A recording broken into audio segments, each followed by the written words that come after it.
plantas, animais e seres humanos. Em estado puro, esta substância nunca faz parte de uma vida normal, pois é transmitida para a posteridade através da geração. Para nós, imortais, tudo isso se apresenta de modo diferente. Nós absorvemos a matéria-prima em seu estado primitivo e adquirimos com isso, para o nosso corpo, a longevidade de uma vida planetoide. Como você sabe, nenhum desperdício ou acidente consegue exaurir a fonte inesgotável da vitalidade em nós contida, se não recorrermos, é claro, ao expediente utilizado por Narayana, e que teve consequências deveras consideráveis. Nós, para morrermos, devemos esperar pela transferência a um outro planeta. Lá, a matéria-prima encontra-se em combinações químicas diferentes do que em nosso mundo, com as quais a exaurida e enfraquecida substância, que se encontra em nós, já não consegue se associar. Terá início, então, uma decomposição, e nós, após uma longa vida, festejaremos, finalmente, o ingresso no mundo invisível. Por isso, é recomendável utilizar-se de todas as forças para progredir e não ficar estático num mesmo lugar em nossa vida espiritual. Supramati estremeceu e jogou nervosamente para trás os seus cabelos castanhos. Sabe, Dakir. Tivesse eu uma noção exata daquilo que estava fazendo, por nada neste mundo eu teria tomado aquela taça traiçoeira. Existem momentos em que a perspectiva de uma vida infinita me deixa de cabeça zonza. Acredito. Eu já passei por isso. Mas quanto mais eu estudava, mais diminuía essa sensação. De qualquer forma, já que Rubicon foi atravessado, devemos seguir adiante. Diga-me, por favor, quem foi o felizardo que recebeu primeiro a matéria-prima com todos os seus terríveis poderes e depois a passou para outros? Você me pergunta o que nem mesmo eu sei. Não é fácil apontar o inventor da panaceia, cujos benefícios nós aproveitamos, devido à antiguidade do acontecimento. Existe uma tradição popular que lhe pode parecer por demais legendária. Assim, segundo reza a lenda, Eva, tentada pela serpente, o tempo, tomou daquela substância, pois a vida parecia-lhe tão maravilhosa que ela queria continuar assim indefinidamente. Ela deu de beber também a Adão, em função do que ambos foram expulsos do paraíso. Mas, ao abandonarem-no, eles pegaram um pouco daquela substância, com o que se explica a longevidade dos primeiros patriarcas e de Matusalém. Dizem também que Melquisedeque, que tinha aquela substância, era membro da Irmandade. Irão também, ao passo que Prometeu o sequestrou e mais tarde foi aniquilado. Onde estaria a fonte original dessa substância misteriosa? Eu não sei.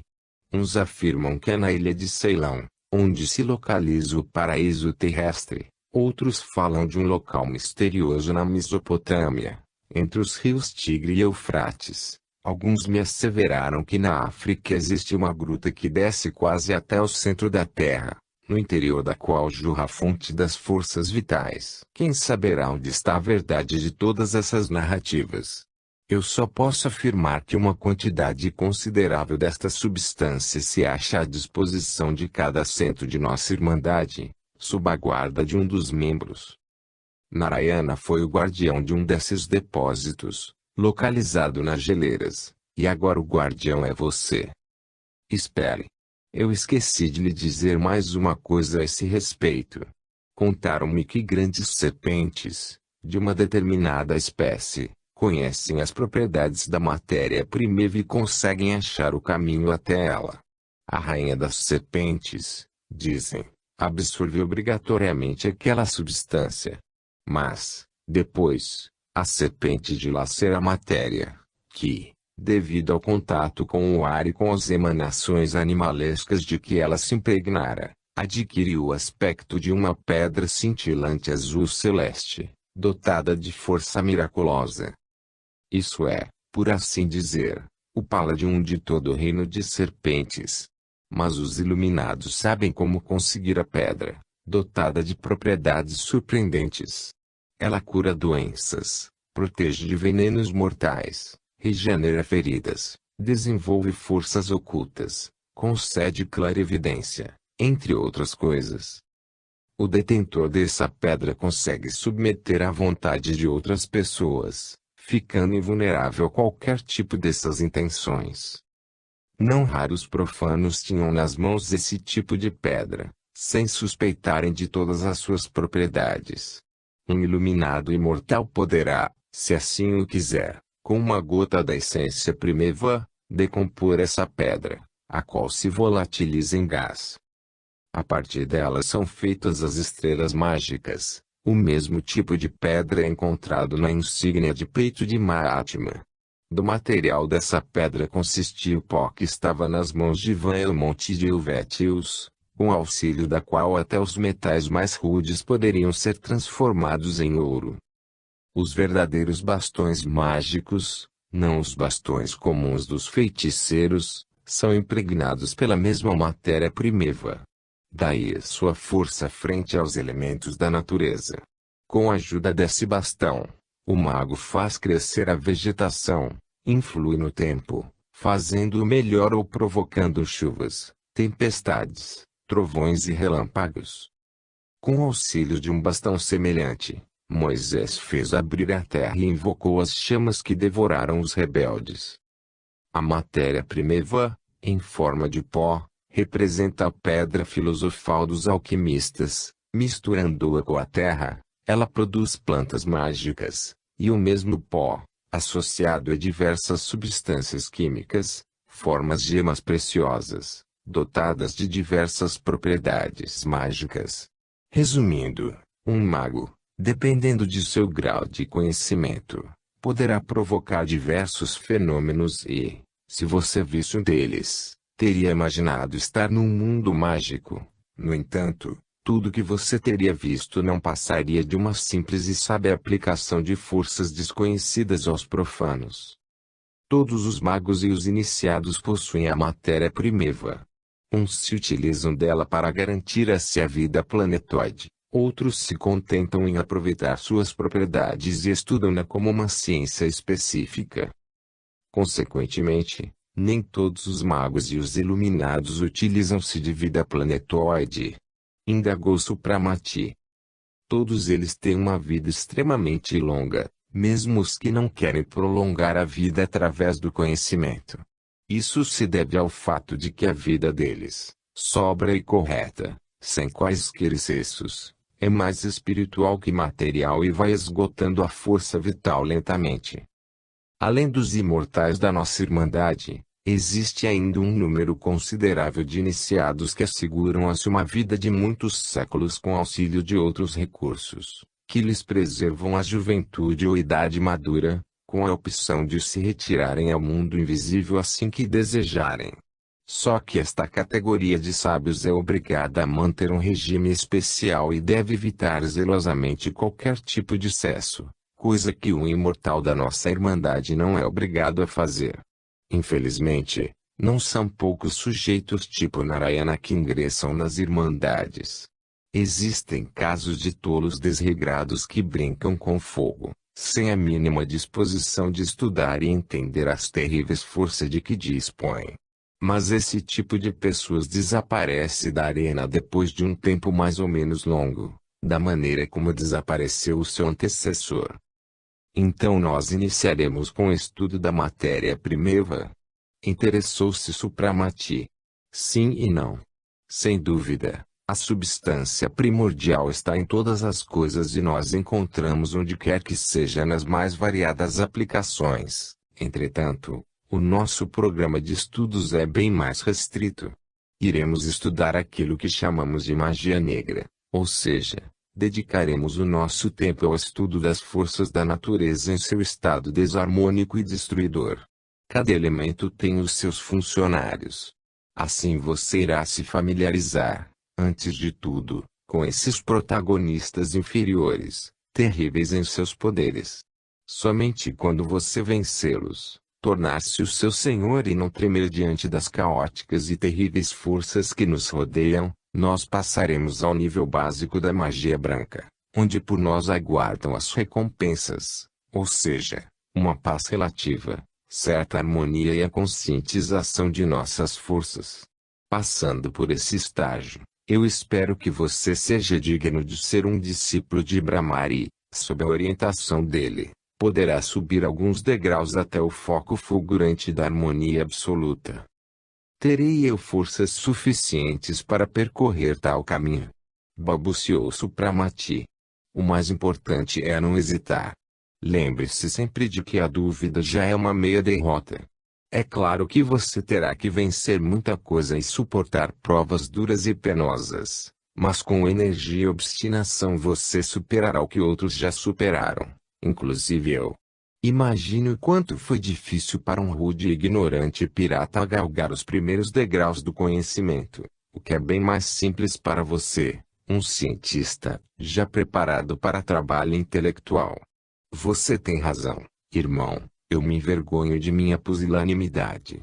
Permita-me agradecer-lhe e pedir-lhe desculpas por fazê-lo assumir a tarefa ingrata de iniciar um profano e ignorante como eu, que tanto faz perder a paciência. Dakir sorriu e apertou calorosamente a mão de Supramati. Não se atormente com os remorsos inúteis. Estou feliz em ser seu orientador. Não somos nós irmãos verdadeiros, unidos pelo mesmo destino, mesmas ideias e trabalho comum? A minha paciência jamais se esgotará, pois eu mesmo passei por todas essas dúvidas, inquietações e duras provações que esperam por você. Passei por momentos inevitáveis de desânimo, impaciência e até de frustração, quando, ao utilizar-me dos poderes ocultos, eu vi fenômenos cujos princípios não conseguia explicar. Muitas questões ficavam sem uma resposta, enquanto me diziam com condescendência: calma, mais tarde você vai entender tudo. A conversa continuou girando sobre o mesmo tema. Supramati tinha um especial interesse pela matéria-prima Eva, o que o fazia a toda hora voltar a esse assunto, de modo que Dakir observou: estou vendo que você quer de uma só vez chegar ao íntimo do sagrado dos sagrados e saber mais do que eu posso lhe ensinar. Isso é impossível, eu apenas vou lhe ensinar o abecedário. Mas já que você se interessa pelas propriedades e pelo princípio de funcionamento da matéria-prima Eva, vou mostrar uma experiência que vai lhe dar uma noção de como age o gerador misterioso durante a formação de um planeta, separando em diversas partes os elementos básicos. Animado, Supramati levantou-se e seguiu Dakir, enquanto este foi até o fundo do quarto, acionou uma mola e abriu uma porta até então imperceptível. Este castelo parece uma caixa com escaninhos secretos. Suas paredes e pisos estão cheios de surpresas, observou rindo Supramati. Ao adentrar com o seu companheiro numa sala redonda, ele quase levou um tombo, a tal ponto o piso brilhante do recinto estava liso. Com os diabos! Estou com a sensação, que Deus me perdoe, de estarmos andando em cima de cristal, acrescentou ele. Totalmente correto, confirmou, também em tom alegre, Dakir. Cuidado para andar. Supramati examinou interessado o ambiente. A sala estava praticamente vazia. Diga-me, Dakir, por que os quartos daqui são todos redondos e não retangulares? É porque nas sessões de magia, para a movimentação dos fluidos, o círculo é bem mais adequado que as formas quebradas. Suspendendo em seguida uma cortina pesada, ele abriu uma janela alta e estreita, executada em vidro maciço e muito grosso. Olhe. O centro do piso é feito de cristal vermelho, enquanto lá, na base, você está vendo uma espécie de caixa de cristal. É justamente com auxílio daquele instrumento que nós faremos a experiência. Supramati aproximou-se e inclinou-se sobre uma grande caixa transparente. Ela parecia estar vazia e só no seu fundo se levantava um pequeno rolo de nuvem, reverberando todas as cores do arco-íris. Neste receptor está o fluido do espaço, no estado e na combinação em que se encontrava durante a formação do nosso planeta. Agora você verá o efeito que exercerá sobre ele a matéria-prima Eva. Dakir tirou do bolso um pequeno frasco com rolha de ouro, cheio de líquido misterioso, familiar a Supramati. Este frasco, disse ele, está dotado de um mecanismo que só deixa passar 1/10 de uma gota da substância, necessário para nossa experiência. 1 minuto depois, a gotinha, parecida com uma fagulha ígnea, caiu sobre o fundo da caixa. No mesmo instante, Supramati sentiu um forte golpe na nuca e pareceu-lhe que a terra lhe fugiu dos pés. Dakir agarrou-o pela mão e o apoiou. Aliás, essa sensação não durou mais que 1 segundo e Supramati quase não lhe deu nenhuma atenção, pois todos os seus pensamentos se concentraram no espetáculo que se desenrolava diante dos seus olhos. No interior do receptor de cristal tudo parecia estar em ebulição. Nuvens multicoloridas turbilhonavam-se com velocidade estonteante, espalhando-se, densificando-se, contorcendo-se em espirais e quebrando-se em remoinhos, como se fustigados por furacão. Para completar a ilusão, o quarto encheu-se de estalidos, silvos e barulho ensurdecedor, como se 20 máquinas elétricas entrassem em funcionamento ao mesmo tempo. O barulho, vez ou outra, era abafado pelo rolar do trovão. Subitamente todos esses sons cessaram e tudo se diluiu numa esfera cinzenta, sulcada por raios. Depois, num piscar de olhos, diante do estupefato Supramati, formaram-se 4 camadas de cores e composições diferentes. No fundo do caixão, agitava-se crepitando a massa fundida. Sobre ela surgia uma camada enegrecida, mas transparente. A terceira camada era ainda mais diáfana e tinha coloração azul celeste. Todo o espaço restante era preenchido com um vapor cinzento. Examinando-se mais atentamente, o vapor parecia ser urdido de milhares de pontos cintilantes. Da matéria fundida elevava-se uma espécie de vênulas finas que, estalando, percorriam as 3 camadas sem se deterem, contorcendo-se feitos serpentes. O que aconteceu diante de você em alguns minutos, no espaço leva milhões de anos para acontecer sob a ação desta matéria primeva, da qual algumas gotas seriam suficientes para devorar o nosso planeta e levá-lo ao estado gasoso. Uma vez que a experiência que eu mostrei é bastante imperfeita, não se desenvolveu uma forma esférica. Mas isso é indiferente. Mesmo sem isso, você entende que a matéria fundida é o centro do planeta, foco do princípio vital. A cor enegrecida representa a primeira condensação de matérias mais rudes, que formaram uma casca. Em seguida vem uma camada líquida e atmosférica, perpassada por fogo do espaço, que vocês chamam de eletricidade. As correntes que, representadas por vênulas ígneas, sempre se acham em comunicação com o reservatório principal do centro.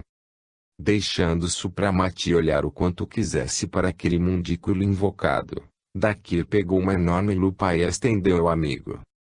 Pegue. Este aparelho foi feito a partir de um diamante que pesava mais de 100 quilates.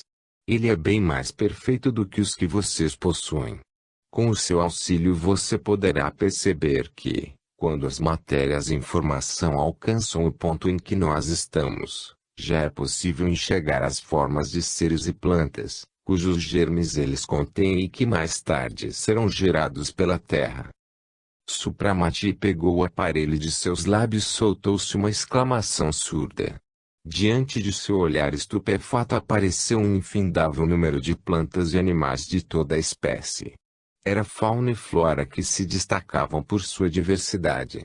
Tudo era aéreo, indefinido e a tal ponto misturado, que seriam necessários meses para se ter uma ideia clara do que lá havia.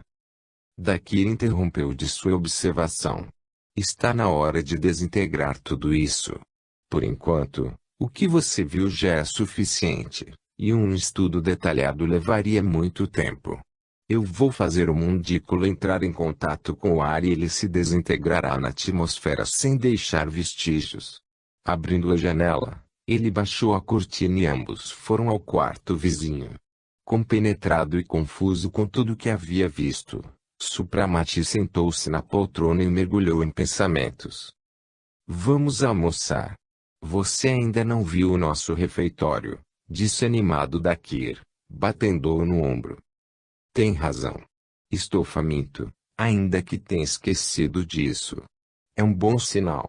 Se você se esqueceu do almoço, significa que está pronto para ser um cientista.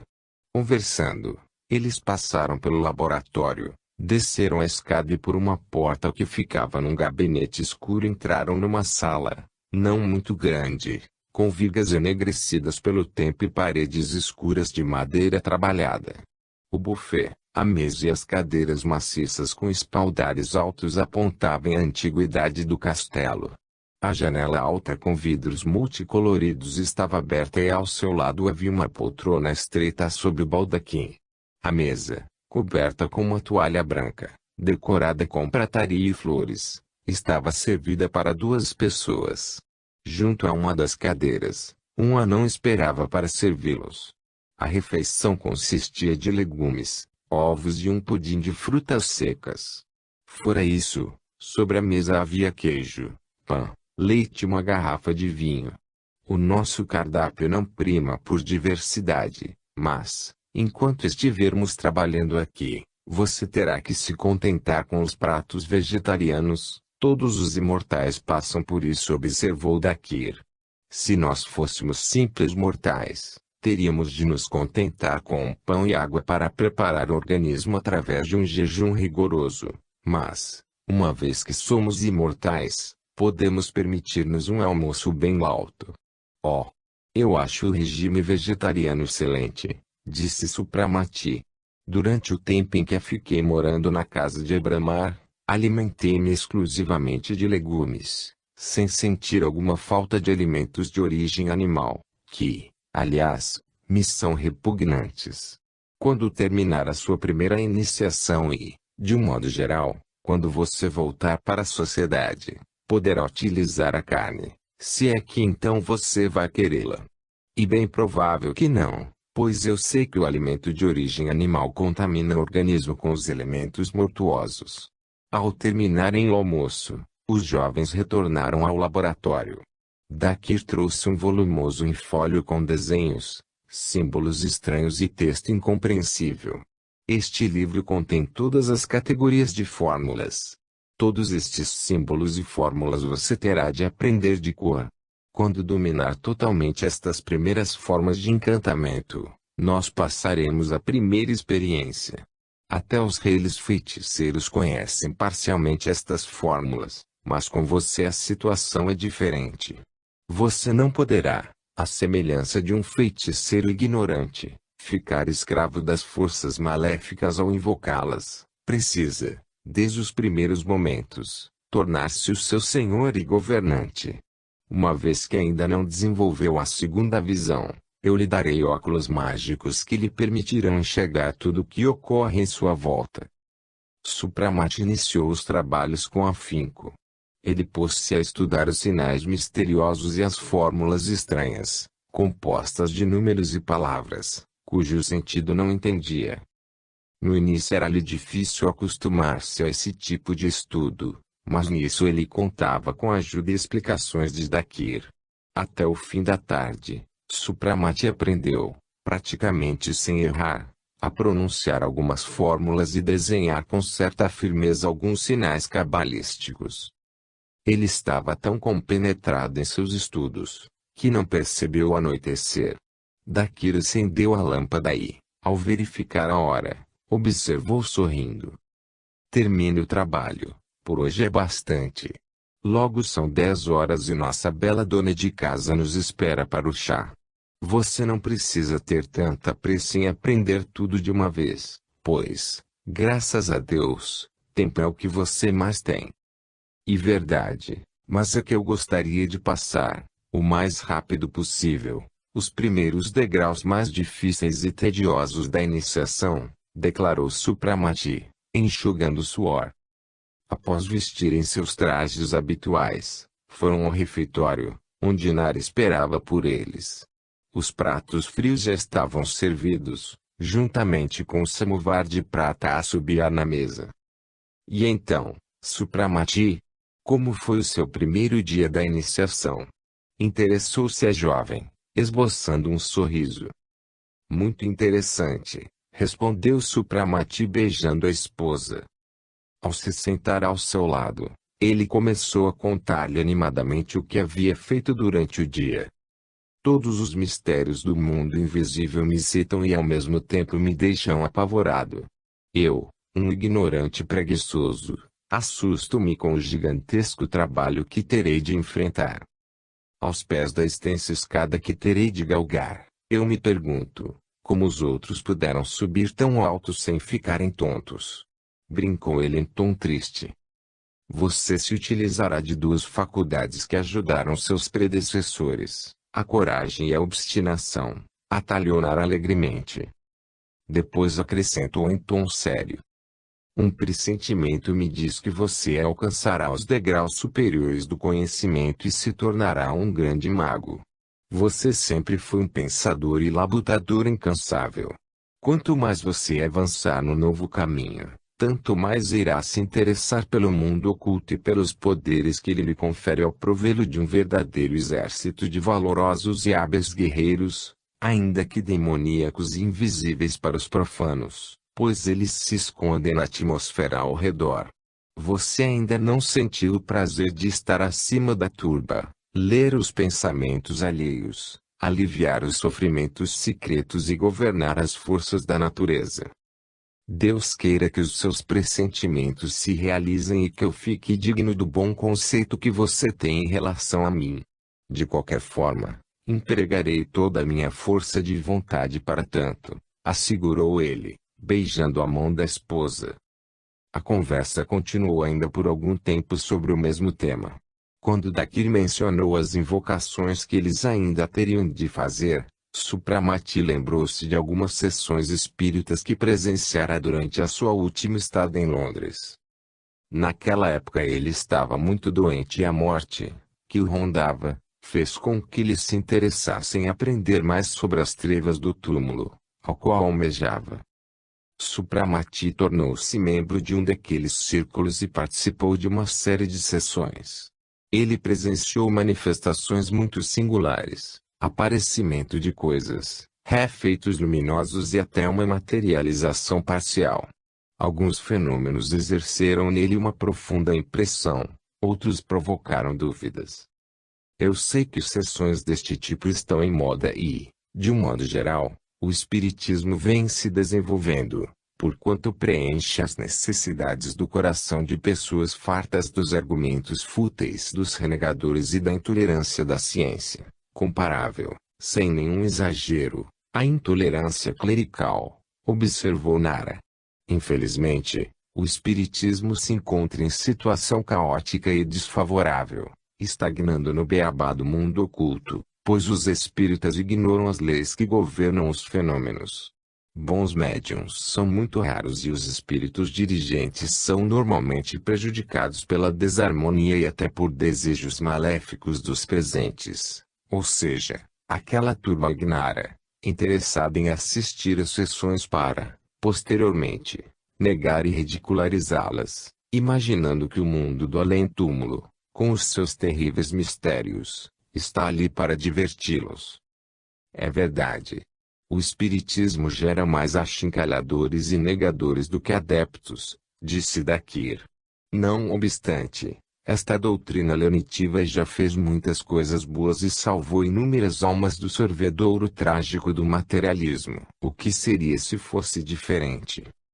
Todos silenciaram por alguns instantes, após o que Nara acrescentou. Sim, eu gostaria de que o espiritismo, que prova a existência do mundo do além-túmulo de uma maneira acessível a todos, triunfasse para o bem da humanidade.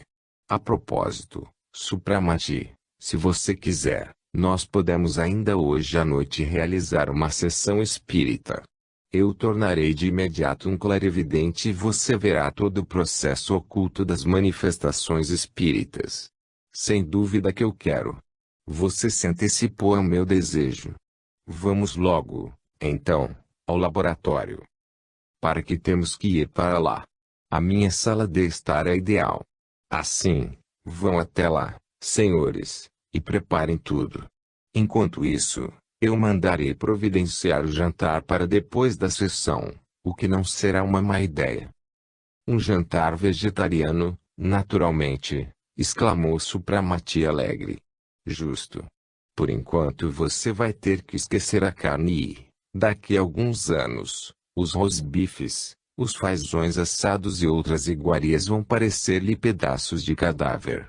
Você vai ver coisas que irão tirar-lhe o apetite, e o cheiro da decomposição que normalmente não é sentido por gastrônomos ordinários irá sufocá-lo. Na pequena sala de estar, eles baixaram as cortinas e retiraram os móveis que atrapalhavam, colocando no meio do quarto uma pequena mesa redonda. Depois apagaram as luzes, deixando apenas uma vela acesa. Mal eles acabaram os preparativos, chegou Nara. Ela trouxe consigo uma pequena trempe de prata e a colocou sobre a mesa. Depois, com uma pinça, ela tirou da lareira alguns pedaços incandescentes de carvão e os colocou na trempe, ficando Dakir na tarefa de soprá-los para atiçar o fogo. Tirando do bolso um frasco, Nara lançou o seu conteúdo sobre o carvão. Imediatamente subiu uma densa fumaça, espalhando pelo recinto um aroma que Supramati julgou ser familiar. Ele lembrou-se de ter aspirado o mesmo aroma no dia em que esteve na casa do Conde Roque. No entanto, mesmo sendo este menos forte, não o impediu de ficar tonto por alguns instantes, sentando-se em silêncio à mesa.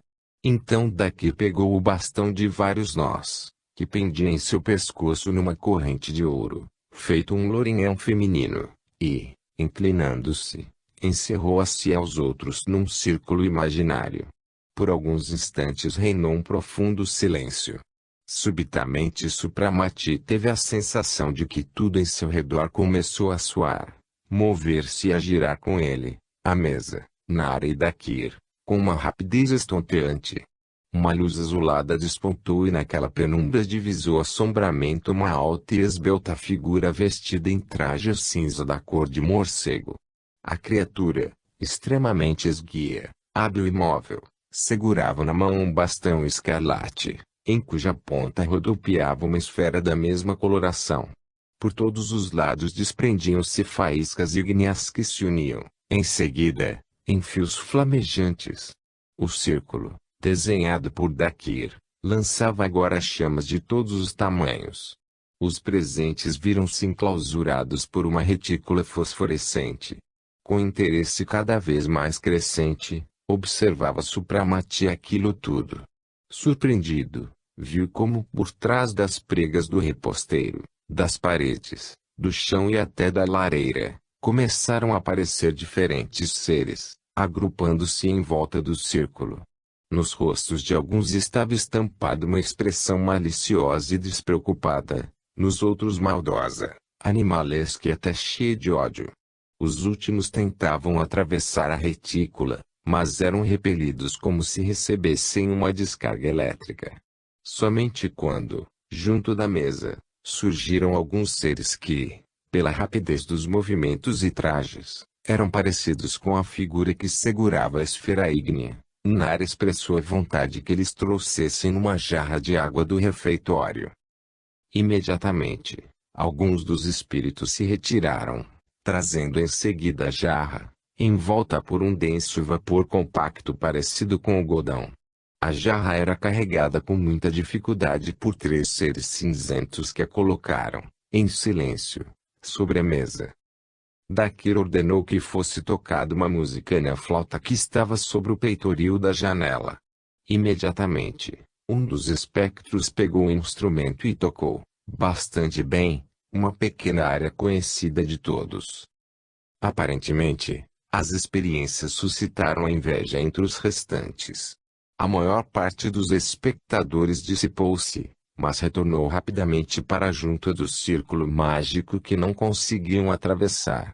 Isso os impedia de participar das diversões que, pelo que parecia, lhes agradavam sobremaneira. Portanto, vinham trazendo os mais variados objetos que se entreviam por trás do vapor que lhes servia de transporte. Ali havia esferas pretas parecidas com seixos, batatas, ovos podres, roupas e até areia. Todos esses membros da respeitável companhia se rivalizavam entre si. Nesse meio tempo, o interior do círculo se ampliava, à medida que de Dakirinara se desprendiam correntes de luz e calor. O Inti, no traje da cor de morcego, tornava-se cada vez mais compacto e rapidamente alcançou uma densidade palpável que poderia ser vista até por um olho normal. Com a leveza, prova de sua surpreendente força, o ser agarrou a cadeira maciça, ergueu-a e sacudiu sobre a cabeça de Supramati. Este se jogou instintivamente para trás, mas o espírito recolocou no lugar as gargalhadas.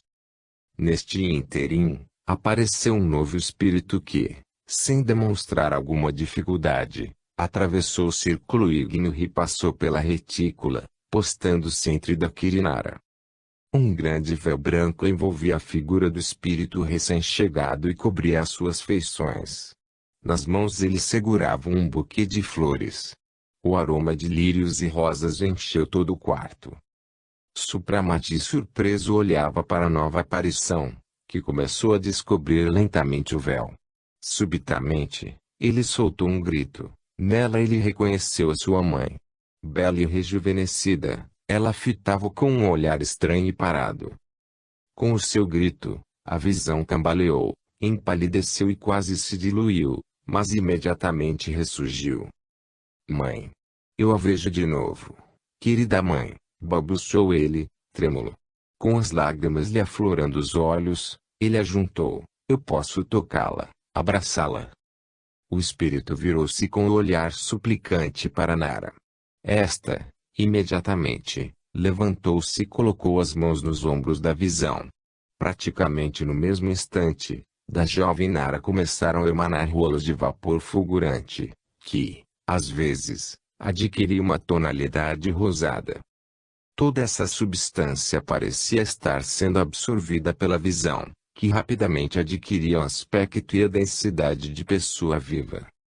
Você pode beijá-la, disse Nara sorrindo, retirando as suas mãos. O jovem médico se levantou, agarrou o trêmulo espírito pelas mãos e o puxou para si. Sim, esta era realmente a sua mãe adorada, sem qualquer vestígio da doença, cansaço ou velhice, em todo o resplendor da beleza que ele viu quando era um menino. Ralph, minha adorada criança, pronunciou a querida e bem conhecida voz.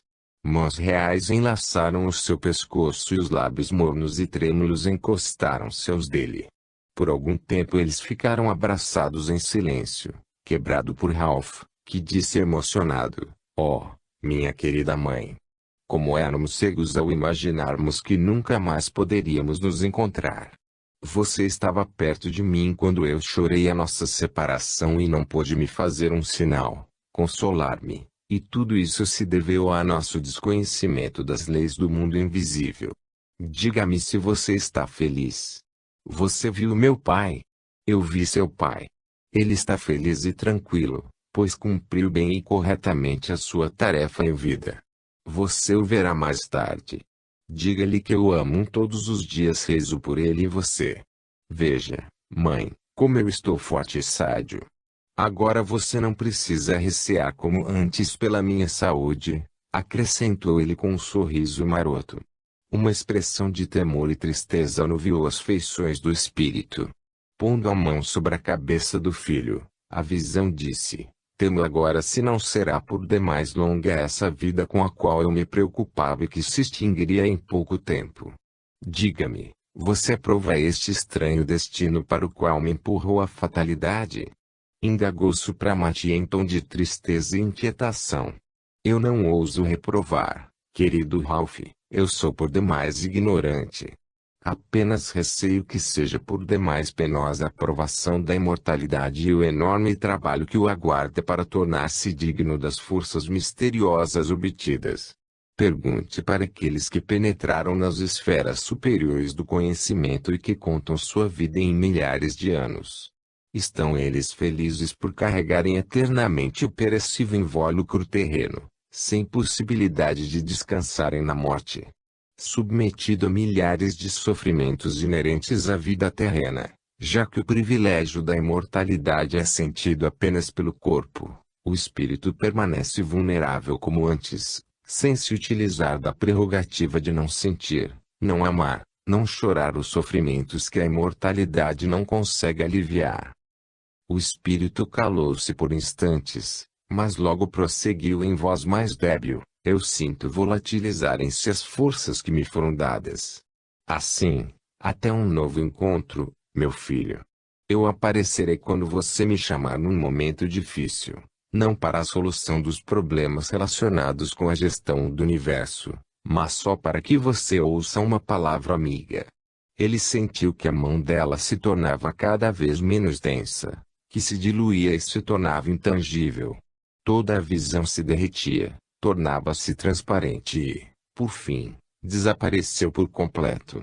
Respirando com dificuldade, Supramati deixou cair-se na cadeira e fechou os olhos. Daqui acendeu uma vela e disse: você está exausto, meu amigo, não com o corpo, mas com o espírito. Assim, vamos interromper esta sessão. Apesar de sua imortalidade, você fará bem se deitar para dormir. Supramati endireitou-se, pegou as flores deixadas pela mãe sobre a mesa, em cujas folhinhas ainda brilhavam gotículas de orvalho, e, com um sentimento misto de infelicidade e alegria, encostou-as aos lábios. Apesar da bem-intencionada sugestão de Dakir, todos permaneceram em seus lugares e continuaram a conversar. Supramati lamentava-se que os céticos, com os objetivos preconcebidos, impedissem o progresso do espiritismo, que representava, entretanto, uma das fontes de consolo para os espíritos sofredores, contribuindo, ao mesmo tempo, para o seu renascimento moral, devolvendo-lhes a fé na vida do além-túmulo. Oh, esses céticos! Exclamou rindo Nara. Às vezes eu tenho uma vontade imensa de convencê-los do contrário, colocando-lhes os óculos mágicos. Acho que todos esses grandes tagarelas ficariam malucos ao reconhecerem que toda a atmosfera em volta está povoada por seres invisíveis, cuja existência eles contestam e, no espaço, que eles consideram vazio devido a seus equívocos presunçosos, habita um verdadeiro mundo de seres intangíveis. Já não é a primeira vez que ouço você e Dakir mencionarem certos óculos mágicos. Posso vê-los pelo menos uma vez? Pediu Supramati. Com todo prazer, prontificou Sinara. Ela abriu a escrivaninha entalhada com acabamento em marfim, tirou de uma gaveta um par de óculos com armação em ouro e estendeu-os ao marido. Com interesse bem compreensível, Supramati examinou os óculos, executados em um material estranho para ele, mais transparente que o vidro e que reverberava luzes multicolores. Sem pensar muito, ele colocou-os, mas para sua grande surpresa nada viu, além de ondas coloridas que emitiam sons, moviam-se e fundiam-se. Ao mesmo tempo, parecia-lhe que o seu cérebro estava sendo esmagado por um anel incandescente. Tire os óculos e vá lavar o rosto. Hoje você não vai conseguir ver nada, pois os seus órgãos estão demasiadamente saturados por aquela substância que eu queimei antes da sessão, disse Nara. Mas esses óculos tornam transparente, para o olho de um ser humano comum, a cortina que esconde o mundo invisível. Ela guardou os óculos. Supramati dirigiu-se apressado ao seu quarto para lavar o rosto, pois sentia uma enorme dor de cabeça, que passou imediatamente após o uso da água fria. Capítulo 3. 3 semanas se passaram sem trazer nada de especial. Supramati estudava com afinco os símbolos mágicos e as fórmulas quase sempre incompreensíveis que os acompanhavam. Quando pedia a Dakir que as explicasse, este dizia que, antes de tudo, Supramati devia decorá-las. Bem, mas é muito mais difícil decorar as galimatias quando você não as entende, rebatia impaciente Supramati. Entretanto, isso é imprescindível, pois, se você conhecesse o sentido dessas fórmulas mágicas, elas provocariam os seus respectivos fenômenos e você ficaria na situação do aprendiz de feiticeiro como no conto de Goethe. Somente o desconhecimento das palavras pronunciadas por você impede a sua mente e a sua vontade que você as põe em execução. Supramati teve que se contentar com tal explicação. Aos poucos, começou a dar razão às palavras de Dakir, ao notar, ele próprio, fenômenos estranhos. Assim, quando ele pronunciava as fórmulas mágicas, era dominado por uma certa inquietação, indescritivelmente opressiva. Ouvia um barulho estranho, começavam a surgir sombras próximas a ele, acendiam-se fagulhas em cantos escuros e um comichão cálido percorria as suas veias. Quando as manifestações dessa espécie se tornavam demasiadamente reais, Dakir interrompia o estudo das fórmulas e por um determinado tempo passava a estudar outros assuntos. Ele falava ao seu amigo das propriedades ocultas das pedras preciosas, mostrando-lhe as diversas cores que elas emitiam, ilustrando com exemplos os efeitos daquelas emanações luminosas sobre as plantas, animais e homens. Estudavam também venenos vegetais, animais e minerais, as propriedades das plantas e os efeitos do magnetismo animal. Agora, no entanto, para os olhos do jovem médico abria-se uma botânica e química totalmente novas. Eles prosseguiam também com os exercícios de disciplinamento da mente. Certa vez, Dakir trouxe ao laboratório um grande disco, coberto por um tecido preto. Colocando-o sobre a mesa, retirou o pano. Supramati começou a examinar curioso o disco metálico azul retinto que reverberava todas as cores do prisma como um espelho mágico, já visto por ele antes. O disco estava encaixado numa espécie de moldura, na qual se viam incrustados diversos metais, pedras preciosas e medalhões com líquido. Na parte superior, a moldura era adornada por um medalhão em forma de ânfora. O que é isso? Também é um espelho mágico. Para que serve? Indagou Supramati. Sim, também é espelho mágico, só que executado em outros metais que você ainda não conhece. Ele lhe ajudará a alcançar uma habilidade muito difícil, controlar e disciplinar o pensamento vivo e suas imagens. O espelho, como você vê, é composto de substâncias mais tangíveis. É mais sensível que um barômetro, que registra somente as oscilações da atmosfera. Neste valioso instrumento, imprescindível a todo mago genuíno, são registradas as mais sutis vibrações da mente. É um barômetro da alma.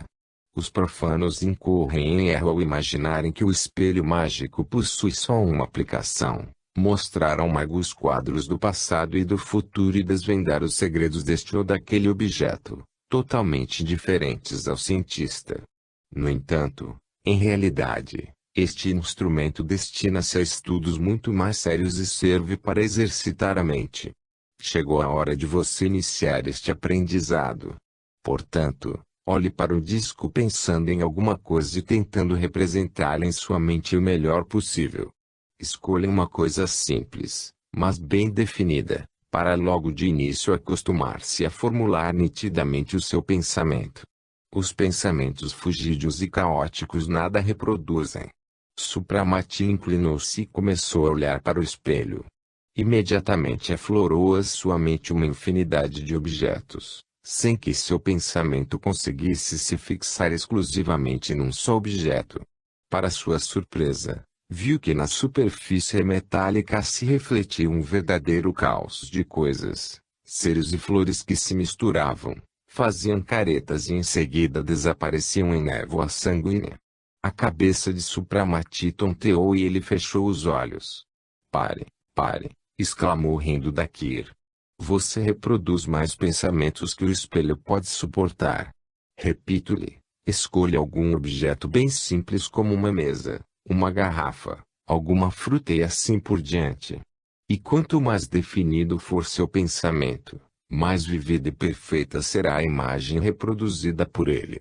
Supramati inclinou-se novamente sobre o espelho, concentrou-se, e nele logo apareceu uma cinzenta e mal definida representação de uma garrafa, mas, praticamente no mesmo instante, surgiu, cobrindo-a, A imagem de um copo cheio de líquido espumante e ao redor de tudo aquilo se ouviu uma mistura vaga e engraçada das vozes de Lormeio, Piet e o restante da companhia, cuja imagem se associou de certa forma com a representação da garrafa.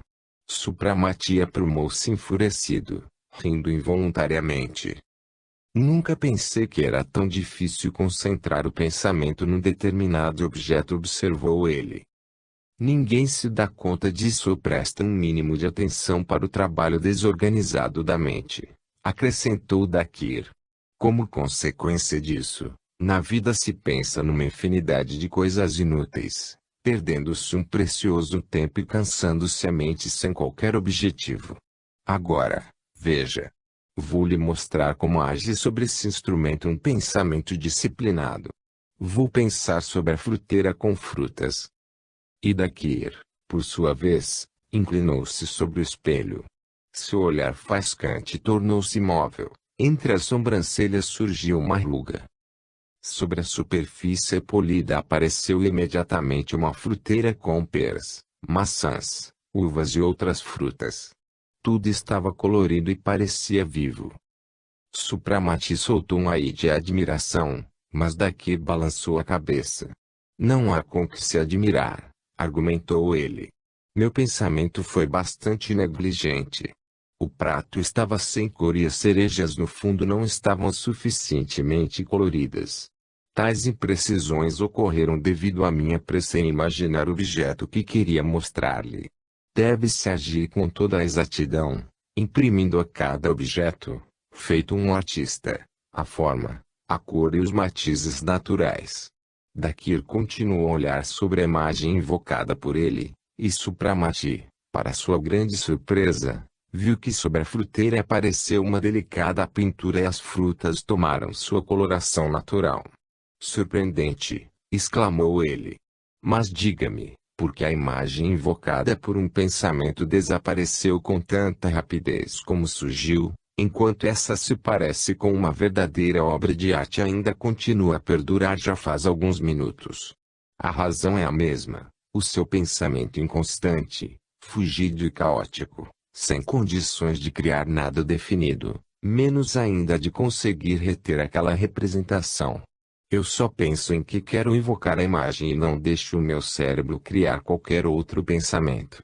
O cérebro é um órgão tal qual um braço, basta desenvolver a força de reflexão e obrigá-lo a trabalhar obedientemente. E é possível representar nesse espelho, com a mesma perfeição, quadros complexos. Sem dúvida. Qualquer pensamento seu pode ser refletido aqui. Pegando jeito e com tempo. Neste espelho poderá ser observado uma série de quadros. Vou lhe mostrar alguns deles. Evidentemente, isso é bem mais difícil do que representar a imagem de uma garrafa. No entanto, o que eu vou lhe mostrar será apenas o beabá da grande arte de pensar. Cada vez mais interessado, Supramati fixou o olhar no espelho. Agora este pareceu ampliar-se e nele projetou-se a imensa planície marinha, iluminada pelo luar. Mas eis que, das ondas, começou a avolumar-se e aproximar-se lentamente a montanha, sobre a qual se erigiu o abrigo misterioso dos Cavaleiros do Graal. O quadro maravilhoso começou a desbotar aos poucos e diluiu-se num vapor cinzento, dando lugar ao Templo da Irmandade no momento do ofício divino. Sim, aquela era realmente a imensa sala com suas colunas, finos entalhes e mosaicos coloridos. Do vão da cúpula jorravam raios solares, inundando de luz o piso de pedra e as roupas alvas dos cavaleiros. Nos degraus do altar estava o superior da Irmandade e, diante dele, o próprio Supramati. Era a vida em si, nada ali estava esquecido, tudo respirava e vivia. Que grande artista ou pensador teria que ser ele para representar de tal forma a natureza e invocar naquele lúgubre laboratório o aparecimento do oceano e inundá-lo de vivos raios solares? Com um sentimento misto de admiração e medo olhava Supramati para Dakir, que estranhamente fixava o espelho mágico. Mas, subitamente, este esfregou com a mão os olhos e virou-se com um sorriso para seu amigo, O quadro sumiu imediatamente e o espelho readquiriu a sua habitual cor preta. Dakir, você alcançou a sublime arte de cuja existência eu nem suspeitava. Acho que nunca conseguirei tal habilidade. Você só me acha um grande artista porque não viu algo melhor, retrucou Dakir. O meu pensamento ainda não reproduz aromas, sons e coisas assim. De um modo geral, estou longe do objetivo. Mas como a sua admiração lisonjeia o meu ego, vou lhe mostrar uma partícula da minha arte, ou seja, vou fazer o meu pensamento ser visível para outra pessoa. Aliás, tais fenômenos podem ser feitos também pelos profanos, que os interpretam a torto e a direito e os denominam de espectros em vida. O próprio fato já se manifestou tão frequentemente que negá-lo é inútil. No momento da morte ou do perigo, muitos apareciam junto aos seus familiares como pessoas reais. Às vezes, tocavam-nos e conversavam com eles. Na realidade, estes fenômenos não são nada mais do que as manifestações do pensamento que se tornaram não só visíveis como palpáveis.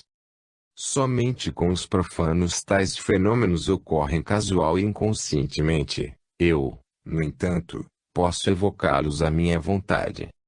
Devo acrescentar ainda que o pensamento passivo, ou seja, quando você não pensa em nada definido, reflete-se no espelho mágico em forma de linhas fosforescentes, mais ou menos vivas, dependendo da energia das vibrações cerebrais. Entretanto, o pensamento não pode ser passivo, mas ativo e produtivo. O trabalho da mente deve ser harmônico para não fatigar o cérebro, pois todos sabem e já experimentaram por si que os pensamentos impetuosos e inquietos provocam um terrível esgotamento de todo o organismo. Agora vamos ao quarto vizinho para respirarmos o ar puro e depois lhe mostrarei o meu pensamento, visível à distância. Você está cansado? Perguntou Supramati, inspirando prazerosamente o puro e fresco ar marítimo. Eu não estou cansado, mas você está com uma aparência desorientada, embora aquilo que você viu não o tenha perturbado tanto. Até a ciência oficial de vocês começa a se convencer da tangibilidade do pensamento, que é até fotografado. Sem dúvida, estas experiências ainda são insuficientes e seu resultado é ruim, como ocorre com as descobertas recentes. No entanto, as pessoas estão a meio caminho de submeter ao controle científico um dos sentidos humanos mais tempestuosos e birrentos. Até para nós, disciplinar o pensamento e o seu instrumento, o cérebro, é um trabalho fenomenal. Pensar-se-ia que os cientistas, trabalhadores mentais, capazes de solucionar mentalmente os problemas mais complexos, já teriam dado este primeiro passo, e no entanto, se eles tivessem que concentrar toda a sua força de vontade para fazer a representação de um objeto, você precisaria ver que zigue-zagues se refletiriam no espelho mágico. Sem dúvida, Supramati, são-lhe imprescindíveis os treinamentos que teve no início, pois através deles você poderá reproduzir mentalmente todos os sinais cabalísticos e os símbolos mágicos das invocações. Tudo isso você deverá fazer de forma rápida e precisa, sem a menor hesitação. Após uma hora de descanso, eles retornaram ao laboratório e postando-se em frente do espelho mágico, Dakir disse: Agora eu vou cumprimentar e bramar, e você olhe para o espelho. É claro que será muito difícil eu conferir a mim mesmo um aspecto inteiramente vivo e real, pois isso exigiria uma concentração muito forte, mas, de qualquer forma, você conseguirá ver-me. Carregando o senho e com as veias na testa entumecidas pelo esforço da concentração, Dakir debruçou-se sobre o espaldar da cadeira em que estava sentado Supramati e este logo viu, no centro do espelho, um círculo brilhante que foi aumentando gradativamente até transformar-se num gigantesco disco da cor do luar. Diante de seu olhar estupefato, surgiu o terraço de seu palácio no Himalaia. Junto à mesa, apinhada de livros, estava sentado Ebramar, inclinado sobre rolos de papiro, ao lado, no tapete, Estava deitado o cangalgo. Encantado, olhava supramate para aquele quadro que lhe era muito familiar e caro, para o prado verdejante cheio de flores vivas, para o